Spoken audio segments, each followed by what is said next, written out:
नमस्कार, एनबीसी 24 देख रहे हैं आप और आपके साथ मैं हूं दिव्या। बिहार में शिक्षक हॉट केक बने हुए हैं। शिक्षा विभाग सबसे ज्यादा नौकरी और सबसे ज्यादा बजट वाला डिपार्टमेंट है। के पाठक के बाद इस डिपार्टमेंट के बॉस फिलहाल डॉक्टर एस सिद्धार्थ हैं। ग्राउंड लेवल पर काफी एक्टिव रहते हैं।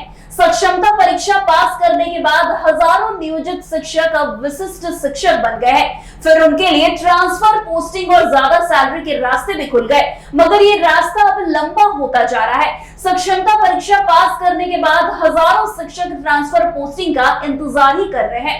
विभाग के द्वारा केवल गोल मटोल बातें की जा रही है, सिर्फ तारीख पे तारीख दी जा रही है। वहीं एक बार फिर शिक्षा विभाग की ओर से शिक्षकों के ट्रांसफर, पोस्टिंग और बहाली को लेकर बड़ा अपडेट सामने आया है।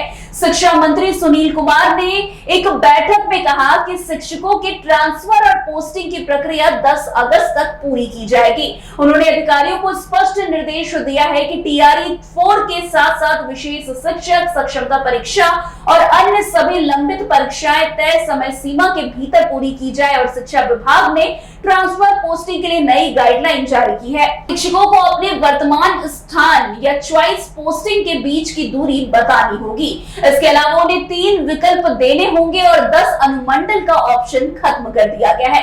यह प्रक्रिया ऑनलाइन मोड में होगी। वैसे आपको बता दें कि बुधवार को शिक्षा मंत्री की अध्यक्षता में अहम बैठक हुई है। इस बैठक में विभागीय अधिकारियों को निर्देश दिया गया है कि टीआरई 4 के साथ साथ विशेष शिक्षक, सक्षमता परीक्षा और अन्य सभी लंबित परीक्षाएं तय समय सीमा के भीतर पूरी करवाई जाए। सूत्रों के अनुसार चौथे चरण में 1.60 लाख से अधिक शिक्षकों की नियुक्ति की संभावना है। बैठक के बाद जेडीयू प्रदेश कार्यालय में मीडिया से बातचीत करते हुए शिक्षा मंत्री ने बताया कि अनुकंपा के आधार पर नियुक्तियों के लिए नियमावली तय हो चुकी है। जल्द ही इससे संबंधित 6421 पदों पर बहाली प्रक्रिया शुरू की जाएगी। वहीं दिव्यांग छात्रों को विशेष शैक्षणिक आवश्यकताओं को देखते हुए 7269 विशेष शिक्षकों की नियुक्ति की प्रक्रिया भी जल्द आरंभ की जाएगी। इसके लिए जरूरतमंद स्कूलों की पहचान की जा चुकी है और बीपीएससी को अधिसूचना भी भेज दी गई है।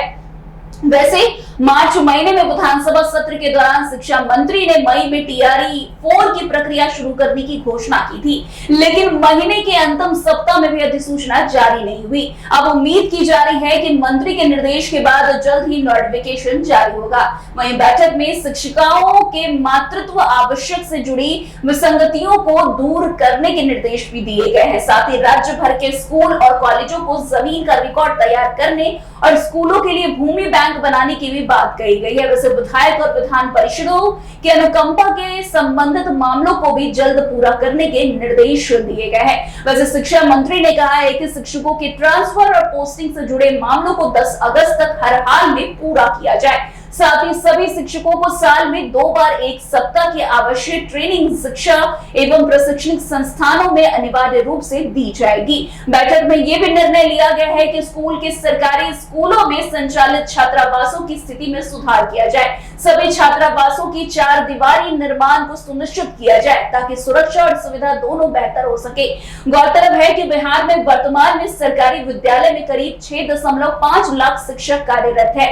वहीं नई नियुक्ति के लिए तैयारी की जा रही है। वैसे शिक्षकों की ट्रांसफर, पोस्टिंग को लेकर जो देरी हो रही है उसमें शिक्षकों में भारी नाराजगी देखने को कहीं ना कहीं मिल रही है, क्योंकि उन्हें डर है कि कहीं उनका ट्रांसफर, पोस्टिंग अधीर बुन में ना फंस जाए, क्योंकि बिहार में विधानसभा का चुनाव भी है। अब देखना दिलचस्प होगा कि जिस तरीके से शिक्षा विभाग के द्वारा तारीख पे तारीख दी जा रही है उससे शिक्षकों को क्या फायदा होता है या फिर से उनकी ट्रांसफर, पोस्टिंग अधीर बुन में अटक जाती है। तो अब ये देखना दिलचस्प होगा। तो आज की इस खबर में बस इतना ही। अन्य खबरों में हमारे साथ ऐसे आगे बने रहे और देखते रहे। तब तक के लिए एनबीसी 24। धन्यवाद।